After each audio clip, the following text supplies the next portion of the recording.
I waved at the man sleeping with my wife nearly every day for 3 years, and I didn't find out until it was too late.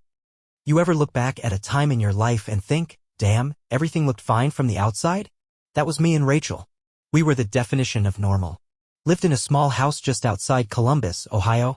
3 bedrooms, 1.5 baths, tiny backyard where I tried and failed to grow tomatoes every summer. We'd been married 8 years. No kids, just a cat named Waffles who hated everyone but Rachel. She worked at some design firm downtown, graphic stuff I never really understood. And I've been working the same job in warehouse logistics since before we even met. Boring, steady, predictable. That was our whole vibe, really. Predictable. We weren't the couple making out in the grocery store aisle. We were the ones arguing over which brand of paper towels was on sale.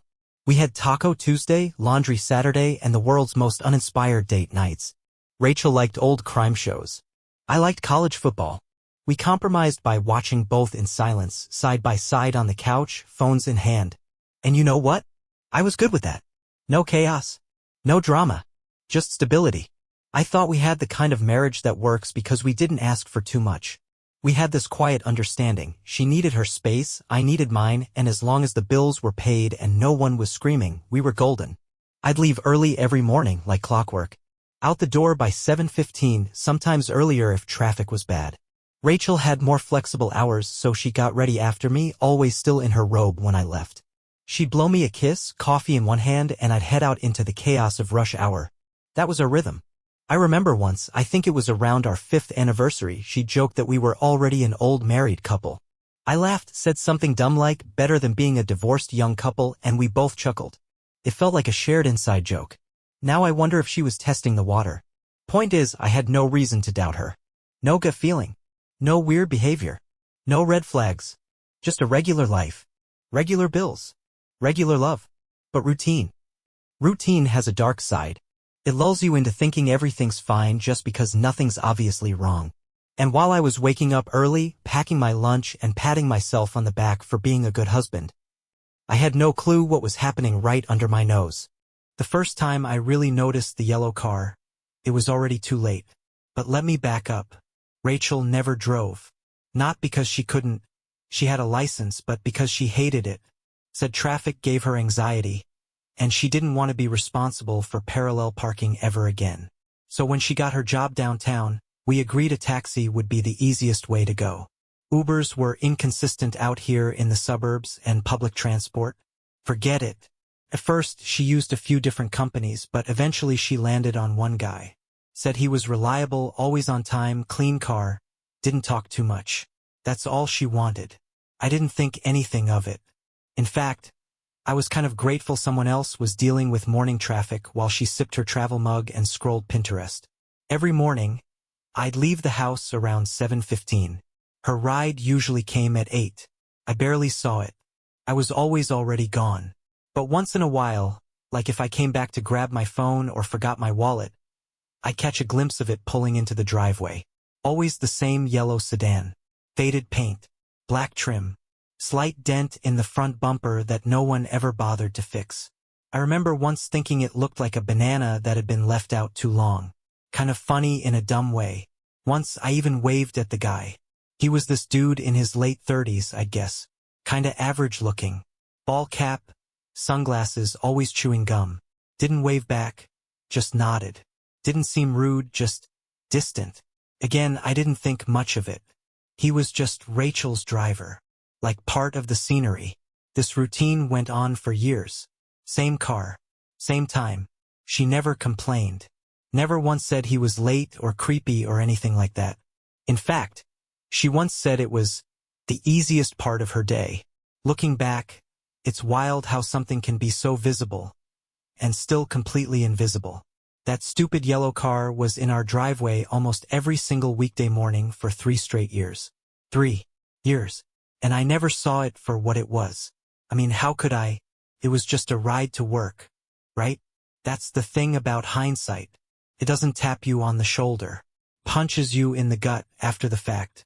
Because that dented yellow car? It wasn't just her ride. It was a goddamn portal. And it was taking her somewhere I never imagined. It started on a Tuesday. Not a special day. Not a birthday. Not an anniversary. Just a plain old Tuesday. I'd already left for work, like always, when I realized I forgot the lunch Rachel packed for me. Yeah, I know, it's kinda sweet that she still did that.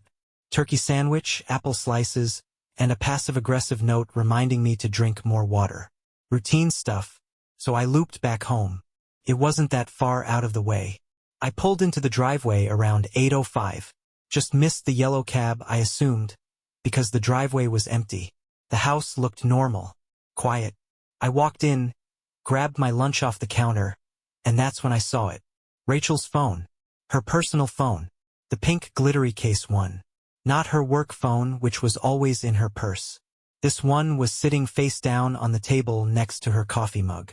I figured I'd text her from mine and let her know I'd bring it by later or leave it with the front desk at her office. No big deal. But before I could, it vibrated. Then again. Then again. I glanced at the screen, not really meaning to snoop. But it lit up with a message that stopped me cold. Can't stop thinking about this morning. Same time tomorrow. No name. Just a number. Now, I'll admit, I panicked. My heart started doing that weird pounding thing, like it was trying to punch its way out of my chest. Another message came through right after. You wore that red thing on purpose, didn't you? I stared at the phone like it might explode. My brain was doing backflips trying to explain it away. Maybe it was a prank? A wrong number? But who the hell sends spicy texts to the wrong number twice in a row? I shouldn't have looked. I know that. But my hands were already moving. Unlock code was her birthday. I didn't even have to think. The Messages app opened up like a trapdoor. The contact name? J Rides. And the message history. Let's just say, it wasn't subtle. Flirty texts, private jokes, emojis I didn't even know she knew how to use. Photos. Not that kind, but enough to make my stomach twist. My wife, my I'm too tired tonight wife, was playing footsie with someone named Jay. I stood there in our quiet little kitchen, with my turkey sandwich in one hand and her secret in the other, not sure whether to cry, scream, or throw up. I didn't do any of those things. I just put the phone back where I found it and walked out the door. But in that moment, one thing became painfully clear. I didn't know my wife. Not anymore. I didn't sleep that night. Rachel came home around 6, same as always. She walked through the door, kissed me on the cheek, kicked off her shoes, and started venting about some imaginary coworker drama over dinner like everything was completely normal. I nodded, smiled, played my part. Meanwhile, my brain was on fire. Every laugh she gave me felt fake. Every glance too calculated. I caught myself studying her face, looking for guilt, hesitation, anything that might confirm what I saw that morning. Nothing. She was good, like scary good. After dinner, she went upstairs to take a bath. I stayed downstairs and stared at the wall for probably 20 minutes, clutching a beer I didn't really want. That damn phone. That name. J Rides. I mean, what even is that? A contact name? A bad joke? Code? And here's where I'll admit something I'm not proud of. I waited until she fell asleep that night. Then I snuck into the bathroom and grabbed her phone again. It was risky, stupid, terrible idea.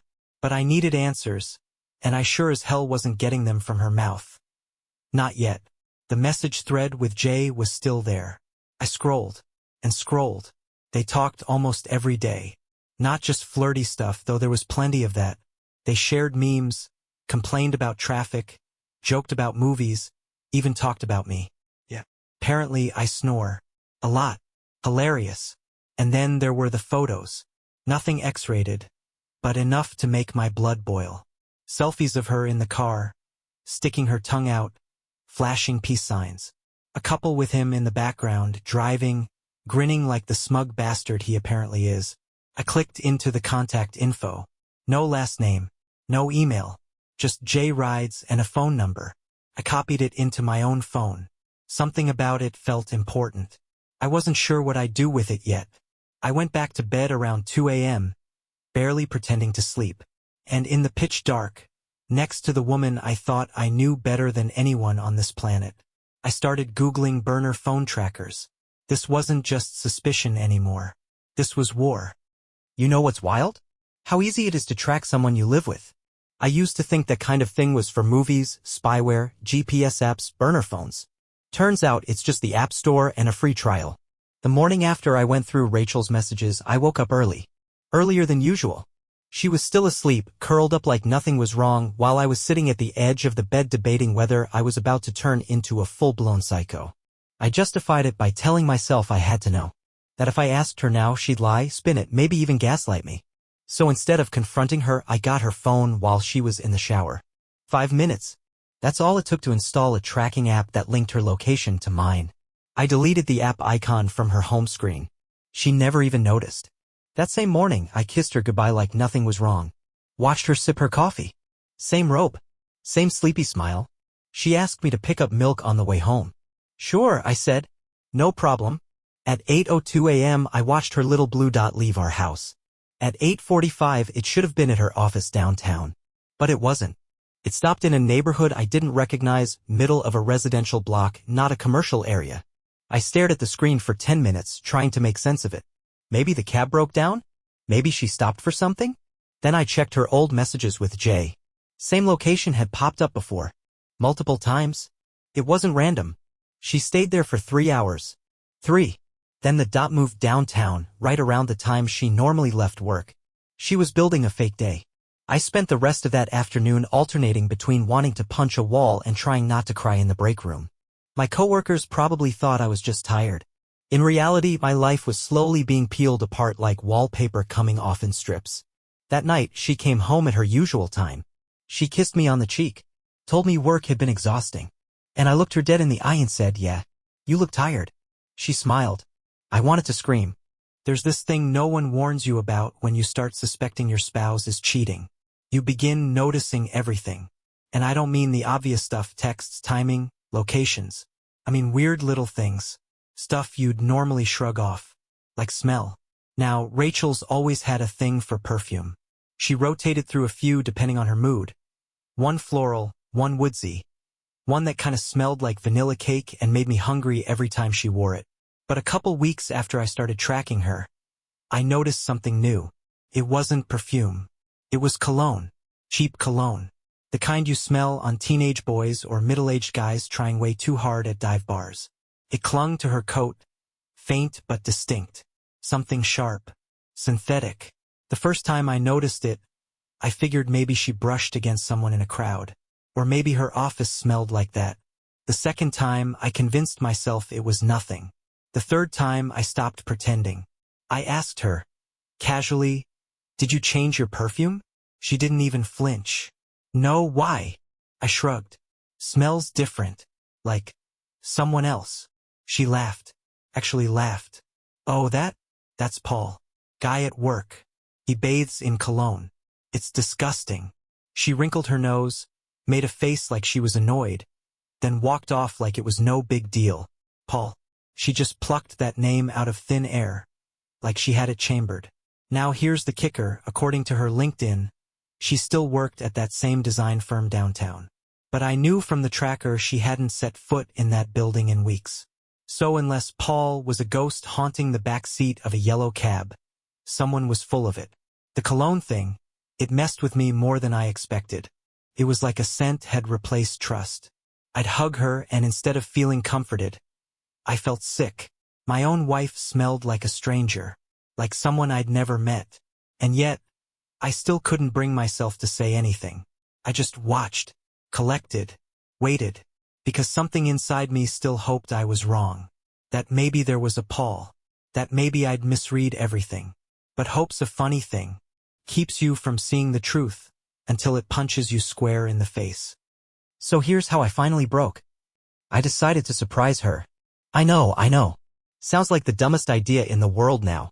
But at the time it felt like a test. One last chance to prove myself crazy. To walk into her office, hand her a sandwich and a kiss, and go home feeling like an idiot with a guilty conscience. That's what I wanted to happen. That's not what happened. It was a Friday. I called out of work and drove to her office downtown, the one she'd supposedly been going to 5 days a week for the last 3 years. The address was easy to find, it was on every business card she ever brought home. I showed up around noon with a little brown bag lunch, some flowers, and my stomach in knots. I even rehearsed how I'd play it off. "Just missed you," Had the day off. Thought I'd treat my girl. All lies, but harmless ones. I walked into the lobby, went up to the front desk, and said her name like I belonged there. The receptionist blinked at me. I'm sorry, she said. Who? Rachel, I repeated, giving her full name. Graphic design, 3rd floor? She frowned. Tapped her keyboard. Clicked around. Oh, she hasn't worked here in a while. I felt the air leave my lungs. What do you mean? I asked, trying to sound casual, like I hadn't just been kicked in the chest. I think she left a few months ago, she said, not even looking up. Went freelance or something. I'd have to check with HR. I mumbled something, I don't even remember what, and walked out. I sat in my car for a solid 10 minutes, just blank. Not angry. Not crying. Just this eerie stillness. Like my brain didn't know what to do with the information. Rachel hadn't been going to work. So where the hell had she been going every day at 8 a.m.? Every time I kissed her goodbye? Every time she texted me she was stuck in a meeting? It all collapsed right there in that parking lot. 3 years. 3 years. She'd been living an entirely separate life. I looked down at the flowers on the passenger seat. I left them in the car when I drove home. I never thought I'd be the guy doing a stakeout in his own car. But there I was, Saturday morning, 7:45 a.m., sitting in my dusty old Honda down the street from my own damn driveway, coffee in one hand, stomach in knots. I had the seat reclined just enough to keep my head below window level. Hoodie up. Sunglasses on. I probably looked like a creep. Didn't care. I had to know. Not just guess. Not just piece together texts and smells and lies. I needed to see it. 8:01 a.m. There it was. That stupid, dented yellow cab rolled up like clockwork. Like it always had. I could hear the familiar little beep-beep from where I was parked. Rachel walked out a few seconds later, right on cue, dressed like she was heading to a job she didn't have anymore. Button-up blouse, slacks, purse slung over one shoulder like it was just another day. She opened the back door, paused for a second, then slid into the front seat instead. Front seat. I don't know why, but that part hit me like a punch in the chest. The car pulled away and I started my engine, heart racing like I was about to rob a bank. I stayed 2 cars behind, doing my best not to tail too close. I felt like a bad actor in a low-budget spy movie. They didn't go downtown. They didn't go anywhere near her old office. They drove for about 20 minutes and ended up in this bland, quiet little apartment complex just outside the city. No sign, no office buildings nearby, just beige 2 stories with tired balconies and busted window blinds. The yellow car pulled into a spot. They both got out? I watched as Rachel laughed at something he said. She touched his arm. He had his hand on the small of her back. They walked up the stairs together like they'd done it 1,000 times before. I didn't follow them. I couldn't. I just sat there, engine running, gripping the steering wheel so hard my knuckles went white. I don't know how long I stayed. Long enough to watch the cab pull away without her. Long enough to be sure. There was no excuse. No misunderstanding. I wasn't being paranoid. I wasn't losing my mind. My wife was cheating on me. With her goddamn taxi driver. The yellow car. The one I waved to. The one that had been in my driveway almost every weekday for 3 years. I drove home, parked in her driveway like nothing happened. And when she walked through the door hours later, smelling like that same cologne, carrying a shopping bag like she'd been out all day, she smiled at me. And I smiled back. Because I had a plan now. I waited one more day. Not because I needed more evidence, hell, I had enough to fill a Netflix doc. But because I needed to be sure I could keep my cool. Spoiler, I couldn't. Sunday afternoon, I asked her if she wanted to sit on the porch with me. She said sure, poured herself a glass of wine, and joined me like nothing was off. Like our whole life wasn't a Jenga tower one sneeze away from collapse. I let it breathe for a minute. We talked about the weather. She asked if I wanted to grill later. I said maybe. Then I said real casual. So how's Paul? She blinked. Who? You know, Paul. The guy at work who wears too much cologne. Her eyes flicked sideways for half a second. Barely. But I caught it. Oh, she said with this forced laugh. That Paul. Yeah, he's still soaking in it. I nodded. Sipped my beer. Then I looked her straight in the eye. You haven't worked at that office in months, Rachel. Dead silence. Her face froze. Wine glass halfway to her lips. I watched the color drain from her cheeks. And then, just like that, she set the glass down and didn't say a word. You want to tell me where you've really been going every morning? Still nothing. Just that quiet panic behind her eyes. like a deer that just realized it wandered into traffic. So I kept going. You want to tell me who Jay is? Pause. Or why you've spent more time in that yellow cab than you've spent with me in the last year? That's when she cracked. She didn't cry, didn't shout.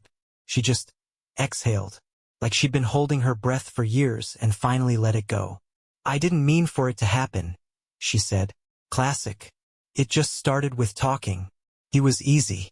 He listened. He didn't judge. And then, I don't know. You don't know? I repeated. Rachel, you've been sneaking off to another man's apartment for 3 years. You think that just happens? I wasn't trying to hurt you, she whispered, and that's when I laughed. Out loud. Probably louder than I should have. Right? Because cheating for a third of our marriage is the gentle option. She didn't argue. She didn't deny it. She just looked at me, hollow and small, like even she hated herself in that moment. I fell in love with him, she said finally. That's what did it. Not the lying. Not the sneaking around. That's the part one couldn't come back from. I stood up, walked inside, and shut the door behind me. I didn't slam it, didn't yell, didn't say another word. I just left her sitting there, wine glass full, looking like a stranger on my porch, because that's what she was now. After the confrontation, Rachel stayed with her sister. Said she needed space. I didn't argue. I needed space too. Specifically, space without the smell of her cheap cologne affair haunting every damn room in my house. But the silence didn't bring peace. It brought curiosity. Who the hell was Jay? The man I'd waved to. The guy I assumed was just some underpaid driver doing the morning grind. He wasn't just the affair, he was the access point. The daily connection. The guy who'd been 10 feet from my front door, 5 days a week, for years. So I started digging. I had his number from the messages on Rachel's phone. Ran it through a couple of reverse lookup sites. Nothing. Burner phone. No real name tied to it. Next, I searched the license plate of the yellow cab. I'd memorized it during the stakeout. 3XZ1846. Burned into my brain like a scar. That led me to a private taxi company out of service since 2021. Website dead. Yelp page long abandoned. I called the number listed. Disconnected. Then I got a buddy of mine involved, Jake. Works in insurance, knows how to find things without asking too many questions. Gave him the plate. Told him it was a personal issue. 3 days later, he called me back. Man? You sure you want to know? I did. The car wasn't registered to anyone named Jay. It belonged to a woman, his ex-girlfriend apparently, who reported it stolen 2 years ago. Filed a police report and everything. Case went nowhere, car never recovered. Dude's not even a licensed driver anymore, Jake said. He lost his permit ages ago. Multiple traffic violations. One minor assault charge back in 19. Sketchy as hell. So, let me get this straight. My wife had been getting picked up every morning by a guy with a criminal record, driving a stolen cab, using a burner phone, and she trusted him more than me. She loved him. That's when it really hit me. This wasn't just infidelity. This was a whole alternate reality she'd built. And I was the fool watching it happen through the window, waving like an idiot while my marriage dissolved in the back seat of a fake taxi. He wasn't just the other man. He was a walking lie, wrapped in air fresheners and bad cologne, smiling at her while I paid the mortgage. I didn't tell Rachel what I found out. Not yet, because there was only one chapter left, and it was hers to write. She came to pick up her stuff on a Wednesday. No drama. No shouting. Just a text the night before. I'll be by tomorrow. Around 5. I didn't answer. By the time she pulled into the driveway, I'd already boxed up most of her things. Clothes, books, random knickknacks. I didn't go through it, didn't sniff sweaters like they do in movies. I just packed it like I was helping a roommate move out. Quick. Mechanical. Done. When she walked through the door, it was like seeing a ghost in my house. Same face. Same voice. But everything else was gone. She looked around, probably noticing the pictures missing from the walls. The silence. Even Waffles, our cat, was hiding upstairs. She used to follow Rachel everywhere. We didn't say much. She said thank you for packing. I nodded. She asked if she could take the blue mug. I told her to take whatever the hell she wanted. There was this moment, this weird, long moment where I could tell she wanted to explain herself again. She opened her mouth like she was about to go into a speech, maybe try to rewrite history, soften the blow. I just raised a hand and shook my head. She got the message. We loaded up her stuff in silence. 2 trips. And then he pulled up. That yellow car. Same dented bumper. Same banana-colored paint. Same low rumble I'd heard outside my window for years. He didn't get out. Just waited in the driver's seat, engine idling. Cool as ever. Rachel grabbed the last box, walked out the door, and didn't even look back. I stood in the doorway and watched her walk down the steps, across the lawn, past the life we built. She opened the front door, and slid into the passenger seat like she'd done it 100 times. Because she had. The car rolled away. No goodbye. No apology. Not even a wave. I didn't cry. I didn't chase. I just stood there, arms crossed, watching the yellow car disappear down the street one last time. It felt like watching the final scene of a movie I never wanted to see. A sad, quiet ending. No music. Just the sound of an engine fading into the distance. The same car I never noticed. Until it took everything with it.